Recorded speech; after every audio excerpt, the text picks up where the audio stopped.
Agora sim, falando exclusivamente sobre senhas, vamos começar falando sobre complexidade de senhas, que é um dos fatores aí principais, uma das características principais quando a gente está falando de segurança de senhas. Então, vamos imaginar um sistema que utilize um passcode. Tá? Normalmente, passcode é uma senha que só de dígitos. Né? Eu falo normalmente porque isso não é uma regra 100% exata. Então, um passcode de 4 dígitos, né? vamos imaginar que um sistema utilize isso para autenticação. Então, quantas possibilidades a gente tem, né, num sistema assim? Bom, basicamente, a gente tem uma possibilidade de 10 números para cada caractere, então, certo? Porque são dígitos somente, então dígitos de 0 a 9. E para a gente calcular isso, basicamente a gente faz então a quantidade possíveis para cada caractere, nesse caso 10 números, elevado à quantidade de caracteres possíveis, nesse caso 4 dígitos. Então seria 10 elevado a 4, que nada mais é, né, destrinchando seria 10 vezes 10 vezes 10 vezes 10, que é igual a 10 elevado a 4, que seria 10 mil. Né?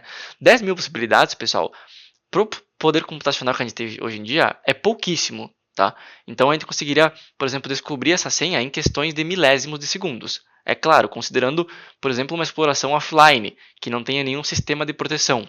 Tá? E depois a gente vai falar como sistemas de proteção eles podem, né, deixar um passcode de 4 dígitos, por exemplo, que você usa no celular de forma um pouquinho mais protegida. Certo? Mas dando um pequeno spoiler, por exemplo, quando você tenta autenticar umas 5 vezes no seu dispositivo, ele já vai bloquear o teu acesso por determinado tempo. Certo? Então isso já seria um mecanismo de defesa para quando você está utilizando um passcode, né? Ou uma senha com poucas, um sistema com poucas possibilidades de senhas, certo? Sem contar que para alguém, por exemplo, tentar autenticar no teu celular, tem que roubar o teu celular, tem que ter acesso ao teu celular físico, certo? Não é, por exemplo, um site na web que qualquer um poderia chegar naquela aplicação e tentar descobrir a tua senha. Então são cenários distintos que também atenuam, né, e mudam a diferença da possibilidade de alguém descobrir a tua senha ou não, baseado na quantidade de caracteres, certo? Então, basicamente aqui seria um exemplo. Vamos pensar de um sistema que utiliza agora 4 dígitos, 4 dígitos não, né? 4 caracteres, mas agora com letras maiúsculas e minúsculas, ou seja, 26 caracteres de letra minúscula mais 26 caracteres de letras maiúsculas que dão 52 caracteres. Então, se a gente pegar 52 e elevar a 4, agora a gente tem 7 milhões de possibilidades, 7 milhões e 300 mil possibilidades, certo? Já aumentou consideravelmente, tá? Vamos pensar então utilizando 94 caracteres, que daí seriam letras maiúsculas, minúsculas, números e símbolos especiais. E aí, o total disso seria 94 caracteres, que elevado a 4 dariam 78 milhões de possibilidades. Tá? E isso numa senha de 4 dígitos apenas. Ou seja, é muita possibilidade, certo? Mas ainda não é suficiente se o sistema não tiver um mecanismo de proteção. E aqui só utilizando a mesma combinação, só que com 8 caracteres, que hoje em dia, né, é muito comum que os sites peçam por senhas que tenham no mínimo um comprimento de 8 caracteres. E aí 94 elevado a 8 seriam aqui, eu não sei nem falar esse número aqui, é mil, milhões, bilhões, trilhões, quatrilhões. Não seriam 6 quatrilhões de possibilidades. Né? Aqui já ficaria um pouquinho mais difícil para um atacante tentar descobrir. Inclusive, só por curiosidade, vamos lá para o site que a gente viu na primeira aula, para ver qual seria, né, uma estimativa de tempo para descobrir essas senhas. Bom, aqui no site, então, eu vou pegar um notepad para ficar mais fácil para gente lembrar aqui. A primeira possibilidade eram 4 dígitos, certo? Apenas. Então, um exemplo de senha poderia ser 8245, por exemplo. Vamos ver quanto tempo demoraria para essa senha ser quebrada, de modo offline, 200 nanosegundos. Muito rápido, certo? Agora vamos pensar numa senha eram 4 caracteres, certo? Sendo eles letras maiúsculas e minúsculas. Então a gente poderia botar A, J e I maiúsculo. Vamos ver quanto tempo demoraria isso. 100 microsegundos, certo?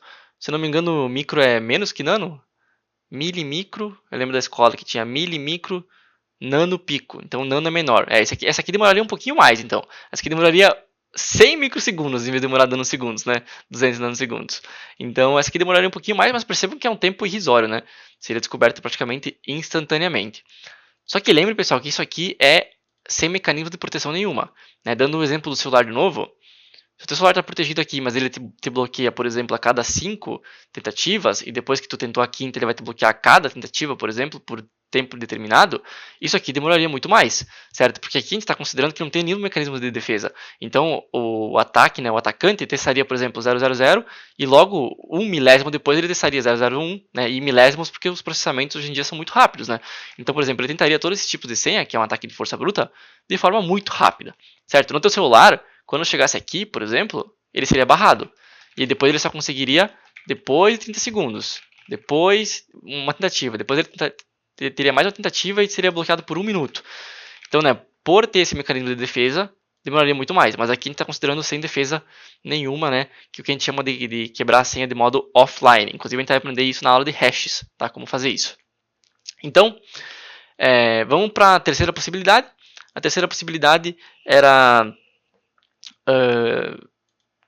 eram 4 dígitos ainda, certo? Só que eram letras, números e símbolos especiais. Então, 4 caracteres, só que daí poderia ser letra, número e símbolos especiais. Então, vou botar aqui e aqui. Vamos ver quanto tempo isso demoraria. Também, né?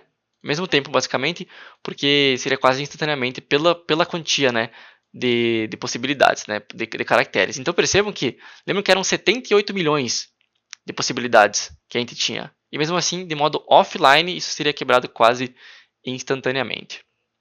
E agora, pensando na última possibilidade, que dava 6 quatrilhões de possibilidades, certo? Que eram 8 caracteres com aquelas combinações de letra maiúscula e minúscula.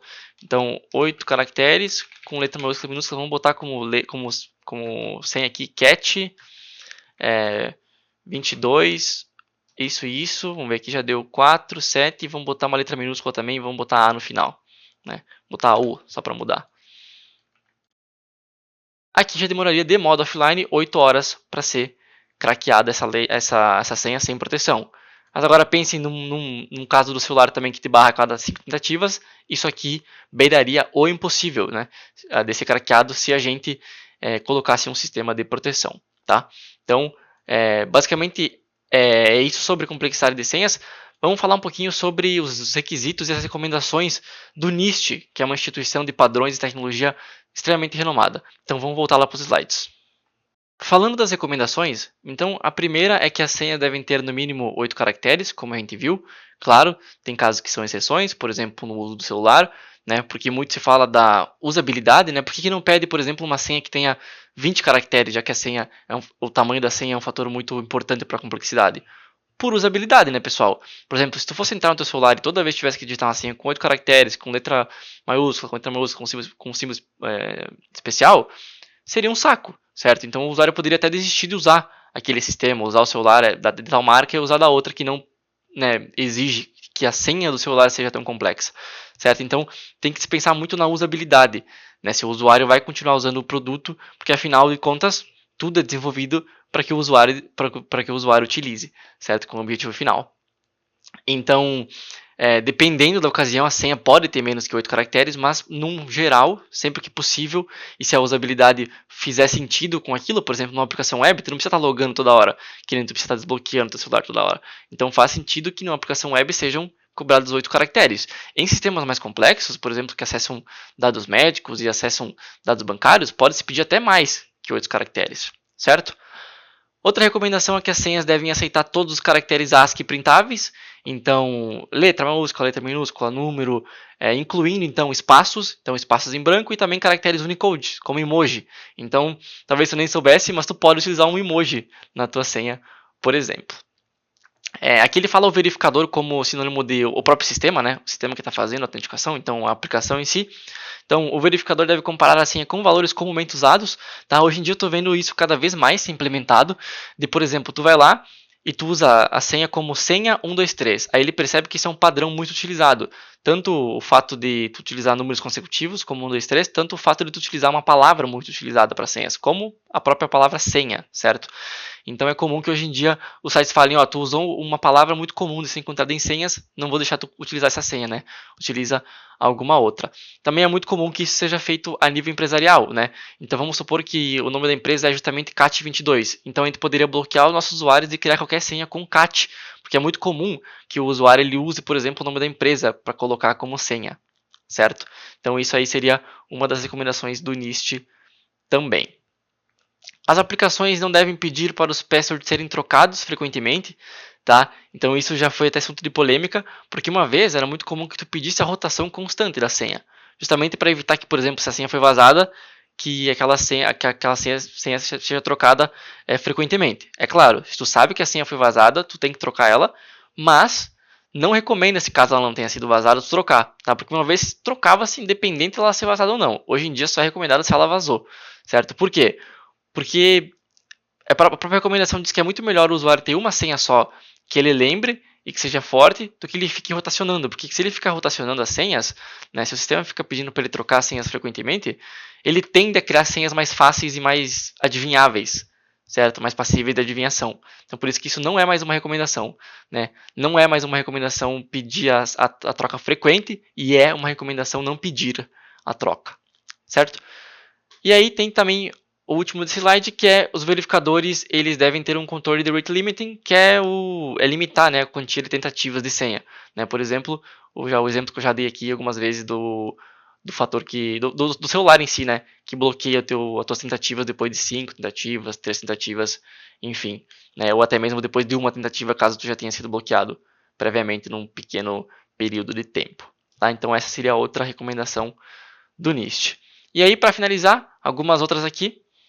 A primeira é que a aplicação, o verificador, ele deve permitir o uso de gerenciadores de senhas, tá? Então facilitar que tenha a integração do gerenciador de senha. E se tu não sabe o que é um gerenciador de senha, é um aplicativo que vai conter todas as suas senhas. Tá? E para tu desbloquear e utilizar o gerenciador, tu tem uma senha mestre, que a gente chama. Então seria uma senha super complexa. Então basicamente todas as tuas senhas, né, são desbloqueadas a partir do momento que tu usou, né, aquele gerenciador e se autenticou com aquela senha super forte. Tá? Inclusive é uma recomendação. Então é mais seguro tu ter uma senha extremamente forte, mas daí realmente ela tem que ser muito forte, tá? Inclusive, os próprios gerenciadores de senhas, eles pedem tipo, mais de 12 caracteres, mais de 16 caracteres, com todos os tipos de caracteres possíveis, porque essa realmente tem que ser uma senha extremamente protegida, até porque ela libera todas as outras suas senhas. Então é uma recomendação que tu utilize gerenciadores, e as aplicações elas devem facilitar, né, a integração desses gerenciadores. Então, facilitar, por exemplo, campos, né, do login, por exemplo, do usuário e senha com esses gerenciadores, e também, por exemplo, não bloquear ou copiar e colar de senhas. Seria um exemplo aí também, tá? Não mostrar mensagens específicas de erro na autenticação, e isso para evitar que, por exemplo, o atacante descubra se ele, né, se ele pelo menos sabe o nome do usuário, né, isso é mais para impossibilitar a enumeração de usuários. Então, se tu responde mensagens genéricas, sem ser específica, o atacante não sabe se de fato aquele usuário existe, então ele não sabe se ele está errando a senha de um usuário que existe, ou se ele está tentando conectar num usuário que nem sequer exista, tá? Então, essa seria uma recomendação aí que tem a ver com senha, porque de certa forma tu está deixando aí a dúvida se o atacante realmente está fazendo uma tentativa de ataque de força bruta válida, né? Porque daí ele não sabe nem se aquele usuário de fato existe no sistema. Desencorajar o uso de dicas de senha, tá? Alguns sites eles dão alguma dica para tu configurar, meio que semelhante a uma pergunta secreta, talvez, né? Que tu configura, por exemplo, na hora de configurar a senha, tu bota uma dica lá para tu mesmo lembrar. Então isso é desencorajado pelo NIST também. E aí, utilizar o multifator, né? Então MFA ou 2FA sempre que possível, tá? É uma das recomendações aí, não é obrigatório, óbvio, né? Nenhuma desses itens são obrigatórios, são apenas recomendações, mas é fortemente recomendado. Quanto mais sensível a aplicação, mais o MFA ser obrigatório, certo? Tem algumas aplicações que deixam como opcional, tem algumas aplicações que exigem como obrigatoriedade para o usuário final. Beleza? Então, basicamente, essas aí seriam as recomendações e essa seria a aula de complexidade de senhas.